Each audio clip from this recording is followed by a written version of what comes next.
ඕනි තමන්ම තමන්ගේ ජීවිතේ නිවැරදි දැක්ම ඇති කර ගන්න ඕන තමන්ම. දැන් බෝසත්යන් වහන්සේ අභිනිෂ්ක්‍රමණය කළා මොකටද? බුද්ධත්වයේ පතාගෙන ආවේනේ. බුද්ධත්වයේ පතාගත්තේ මොකද? තමමුල් සංසාර ජීවිතයෙන් මිදිලා අනිත් අය සංසාර ජීවිතයෙන් මුදවන. බුදුහාමුදුරුවෝ තිබ්බ දැක්ම ඒක. බෝසත්යන් වහන්සේ තිබ්බ දැක්ම ඒක. උන්වහන්සේ එකෙල්ලේම ඒ අරමුණු වෙනුවෙන් කටයුතු කරා. නේ? අභිනිෂ්ක්‍රමණය කරා. පැවිදි භාවයටපත් වුණා. පැවිදිච්ච අවස්ථාවේ පටන් උත්සාහවන්ත වුණේ බුද්ධත්වයට යන්න ගමන් කරන්නමයි. වැරදිච්ච තැන් තිබ්බා. නේ? අර බුදුහාමුදුරුවෝ දේශනා කරා නිවන් මාර්ගේ ගමන් ගන්න මිනිස්සු කාමසුකල්ලිකා නියෝගය අත්තකිලමතා නියෝගය කියන අන්ත දෙක දුරු කරන්න ඕන කියලා. කලින් අහලා තියෙනවද? කාමසුකල්ලිකා නියෝගය කියලා කියනවා ශරීරයට අධික සැප දීම. සිද්ධාර්ථ කුමාරයා බුද්ධත්වයේ පතාගෙන යන ගමනේදී මුල් කාලය තුල හොඳට ආහාර පාන වන්දලා භාවනා කළා. නමුත් මාර්ගඵල ලබා ගන්නට අපහසු වුණා. ඊට පස්සේ මොකද කරේ? එක තැනකට ඇවිල්ලා අර අවුරුදු කීයක් දුෂ්කරක්‍රියා කරා කියලා තියෙනවා. බොරු. 6ක්. අවුරුදු 6ක් දුෂ්කරක්‍රියා කරා තමන්ගේ ළඟට වැටෙන ගෙඩිකොළ විතරක් වළඳන. ඉස්ලාම් මොකද කරේ? කාමසුකල්ලිකාන යෝග ශරීරයට අධික සැප දුන්නා, සුවය දුන්නා. අත්තකිලමතාන යෝග ඒක හරියන්නේ නැති පාර මොකද කරේ? ශරීරයට අධික වෙලෙස දුක දුන්නා. මේ ඇටකටු පේනකන් නහර පෑදෙනකන් උන්වහන්සේ ඒ අර වීරිය තමන්ගේ අර නිවැරදි දැක්මට යන්න තමයි උත්සාහවන්ත කරා. එක්කොල්ල උන්වහන්සේ දේශනා කරා නිවන් මාර්ගේ ගමන් ගන්න මිනිස්සු කාමසුඛාල්ලිකාන යෝගයත් අත්තකිලමතාන යෝගයත් දුරු කරන්න. ශරීරයට අධික සැපදීමක් අධික දුක දීම දුරු කරන්න. මොකද්ද දේශනා කරේ? මධ්‍යම ප්‍රතිපදාව අනුගමනය කරන්න ඕනේ. අධික දුක දෙන්න ඕනෙත් නෑ, අධික සැප දෙන්න ඕනෙත් නෑ, මැදිහත් විදිහට ජීවත් වෙන්න ඕනේ. ඒකනේ එක වේලක් වන්දලා උන්වහන්සේ ජීවත් වුනේ. එක වේලක් වන්දලා උන්වහන්සේ ජීවත් වුනේ. අන්න ඒ නිසා. ඒතකොට උන්වහන්සේගේ දැක්ම තමයි බුද්ධත්වය. බුද්ධත්වයේ වෙනුවෙන් අවුරුදු 6 දුෂ්කරක්‍රියා කරා. දුෂ්කරක්‍රියාව ප්‍රතිඵලයක් නැති තැන ආපහු ඒකෙන් මිදිලා නැවත ආහාර අරගෙන නැවත භාවනා කරන්න පටන් ගත්තා. බුද්ධත්වය අරමුණු කරගෙන හොඳට විදසුම් වඩලා මොකද වුනේ? උතුම් වූ බුද්ධත්වය ලබා ගත්තා. ඒතර උන්වහන්සේ අභිනිෂ්ක්‍රමණය කරේ බුද්ධත්වය අරමුණු කරගෙන. ගිහිල්ලා කොහොම හරි බුද්ධත්වය ලබා ගත්තා. ඊළඟ අරමුණ තමයි තමන් අවබෝධ කරගත්ත ධර්මයේ මිනිස්සුන්ට කියලා දෙන එක. කියලා දීලා ඒ මිනිස් සංසාරයෙන් එතර කරන එක. පටන් ගත්ත කාගෙන්ද? පස්වග මහණුන්ගේ. ධර්මයේ දේශනා කරන්න. 5 දෙනා. 5 දෙනෙක්ගෙන් පටන් ගත් ශාසනය තමයි අද වෙනකම් මේ පැවැත්ෙන්නේ. 5 දෙනා. සමහර කට්ටියට හිතෙන්න පුළුවන් 5 දෙනෙක්ගෙන් ඕක දෙයක් කරන්න පුළුවන්ද කියලා. නේ? මුළු සමාජයක් හදන්න 5 දෙනෙක් ඇද්ද කියලා හිතෙන්න පුළුවන්. 5 දෙනෙක්ගෙන් පටන් ගත්තා. පළවෙනි රහත් 69කුත් හැදුවා. උන්වහන්සේ 5 දෙනෙක්ගෙන් පටන් අරගෙන. අර තිබ්බ දැක්මනේ ක්‍රියාත්මක කරේනේ. බුදු වෙන්න ඕනි කියලා දැඩි අධිෂ්ඨානයෙන් කටයුතු කළා බුදු වුණා උන්වහන්සේ. බුදු වෙලා ඉවර වෙලා මේ මං අවබෝධ කරගත්ත ධර්මය ලේසියෙන් කිසිම මිනිහට අවබෝධ කරගන්න බෑ කියලා උන්වහන්සේ දැනගත්තා. ඒකින්ද උන්වහන්සේ අවබෝධ කරවන්න ඕනි කියලා තීරණය කරා. ඒකොල්ල ඒ කට්ටිය සංසාරයෙන් මුදවන්න ඕනි කියන තීරණය කරා. ඒකොල්ල උන්වහන්සේ මොකද කරේ? අමාරුවෙන් අපහසුයෙන් ලබාගත් බුද්ධත්වයෙන් ලබාගත් දහම් අවබෝධය සියලු ලෝක සත්‍යයට දීලා ඒ සියලු ලෝක සත්‍යෝ ධර්මය දේශනා කරලා සංසාරයෙන් එතර කර. අන්නර දැක්මක් අනුව නිවැරදි දැක්ම අනුව කටයුතු කරා.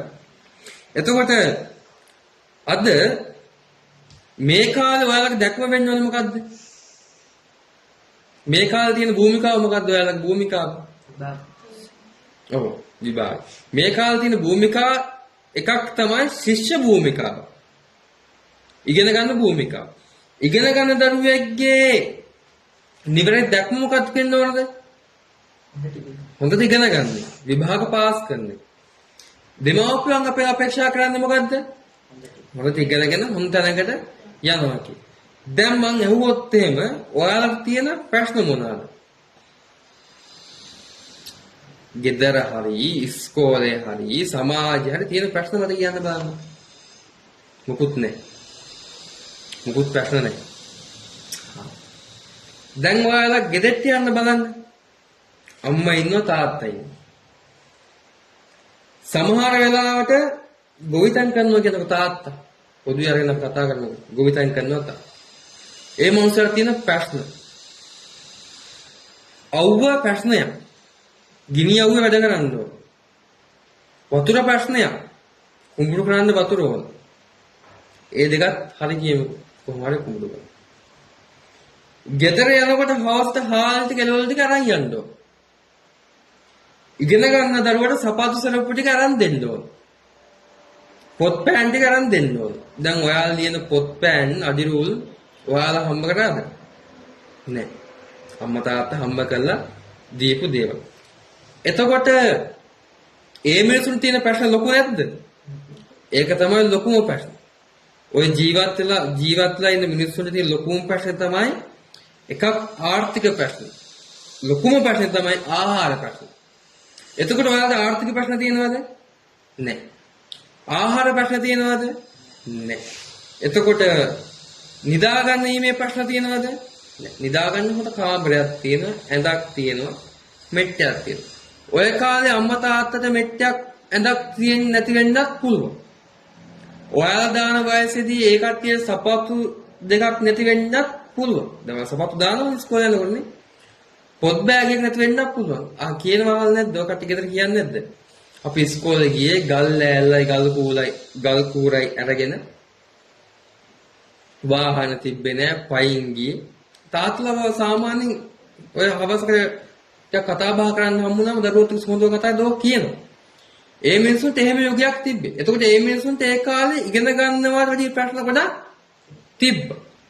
අද ඒකින්ද ඒ කට්ටිය මොකද කරන්නේ? ඒ කට්ටියව ගැන දන්න හින්දා ඔයගොල්ලන්ට උගන්වන්න මහන්සි වෙනවා. එන්න එතකොට ඔයාලගේ දැක්ම මොකක් වෙන්න ඕනද? අපිට කිසිම ප්‍රශ්නයක් නැත්තම් දැන් අපිට කිසිම ප්‍රශ්නයක් නැහැ. තියෙන එකම දේ මොකද්ද කරන්න තියෙන්නේ? ඉගෙන ගන්න එක. ඉගෙනගෙන විභාග පාස් කරොත් එහෙම ඔයාලගේ දැක්ම සම්පූර්ණ නැද්ද? සම්පූර්ණ. අර බුදුහාමුදුරුවෝ අර සිද්ධාර්ථ කුමාරයා අභිෂ්ක්‍රමණය කළා. බුද්ධත්වයේ අරමුණු කරගෙන බුද්ධත්වයේ ලබා ගත්තා. ලබාගත් බුද්ධත්වයේ ලබාගෙන ඔක්කොම මිනිසුන් ධර්මයේ කියලා දුන්නා. අන්න නිවැරදි දැක්ම. ඔයාලා තුලත් ප්‍රායෝගිකව අපි දැන් මේ ජීවත් වෙනකොට අපි තුලත් නිවැරදි දැක්මක් තියෙන්න ඕන. අපිට අපේ භූමිකාව හරියට කරන්න සිද්ධ වෙනවා වර්තමානයේ. අපිට මුකුත් ප්‍රශ්න නැත්තම් ඉගෙන ගන්න ප්‍රශ්න විතරක් නම් තියෙන්නේ අපි මොකන්ද කරන්න ඕන? ඒ ඉගෙන ගන්න ප්‍රශ්න විසඳ ගන්න. අන්න නිවැරදි දැක්මකින් අනුව කටයුතු කිරීම නායකයෙක් විදිහට වැදගත් වෙනවා. සාමාන්‍ය දරුවෙක් විදිහට අපේ ජීවිතය ඔයගොල්ලන්ට සෑහෙන්න වැදගත් වෙන එකකින්ද හොඳ දැක්මක් ඇති කරගන්න තමන්ගේ ජීවිතයේ ඉස්සරහට ගමන් කරනකොට තමන් ධර්මානුකූල වෙන්න ඕන, ශික්ෂාකාමී වෙන්න ඕන, ආදර්ශමත් චරිතයක් වෙන්නත් ඕන. බුදුහාමුදුරු චරිතෙන් අපට උගන්වන්නේ ඒවනේ. අපි ආදර්ශමත් වෙන්න ඕන. නිවැරදි තීරණ ගැනීමේ හැකියාවක් තියෙන්න ඕන. අපිට ඒ වගේම හොඳ නිවැරදි දැක්මක් තියෙන්නත් ඕන. ඔයාලගේ ජීවිතය ඔයාලා හොඳ නිවැරදි දැක්මක් ඇති කරගෙන තමන්ගේ ජීවිතේ ගොඩනගා ගත්තොත් එහෙම හරි ලස්සන අනාගතයක් ගොඩනගා ගන්න පුළුවන්. ඒකයි බුදුහාමුදුරු චරිතෙන් අපිට ගන්න තියෙන ආදර්ශය. එතකොට මෙතන කියනවා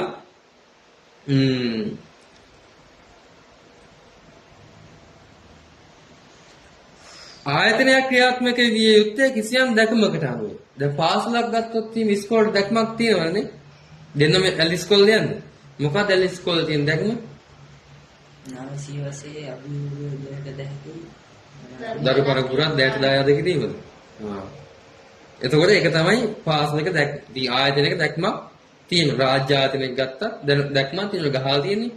කාර්යක්ෂම සේවාවක් මගින් ජනතාවට උදව් පදව කිරීම, කාර්යක්ෂම සේවාවක් සැපයීම තමයි දැක්ම කියන්නේ. ඒතර දැක්මක් තියෙන්න ඕන. ආයතනයක් ඒවා, පුද්ගලයෙක් ඒවා, පාසලක් ඒවා ඕනෑම තැන. පන්සලකට දැක්මක් අවශ්‍ය. පන්සල දැක්ම තමයි මිනිස්සු හදන එක. දහම් පාසල කරන්නේ දරුවෝන්ගේ ගුණධර්ම ටික හදන එක. ඒක තමයි පන්සලේ දැක්ම. හැම දෙයකටම දැක්මක් තියෙනවා. ඊළඟට ඵලදායතනක් වන්නේ නිවැරදි දැක්මක් ඇතිව ක්‍රියාත්මක වුණොත් තමයි. දැක්ම තිබ්බට වැඩක් නැහැ. මොකද දැක්මට ක්‍රියාත්මක වෙන්නත් ඕන. බුදුහාමුදුරුවෝ දැන් සිද්ධාර්ථ කුමාරයා මට මේ කිසිම මගුලක් එපා. මට බුදු වෙන්න ඕන කියලා කාමරේට වෙලා නිකන් හිටියනම් බුදු වෙන්න පුළුවන්ද? ඔයාලගේ දැක්මක් තියාගෙන නිකන් කාමරේට වෙලා පුටුවක් තියාගෙන වාඩි වෙලා පොට්ටි කොහොම තියාගෙන මෙහෙම ඔක්කොම පොට්ටික වටේ තියාගෙන විභාග පාස් වෙන්න ඕන කියලා කල්පනා කරොත් මේ විභාග පාස් වෙනවද? නෑ. අපි ඒ ටික පිළිවෙලට අරගෙන හදාගෙන කෙටිසටහන් ගහගෙන කටපාඩම් කරගෙන පාඩම් කරන්න. වැඩ කරොත් තමයි දැක්මට යන්න පුළුවන්කම හැකියාව තියෙන්නේ. අපි ලියාගමු.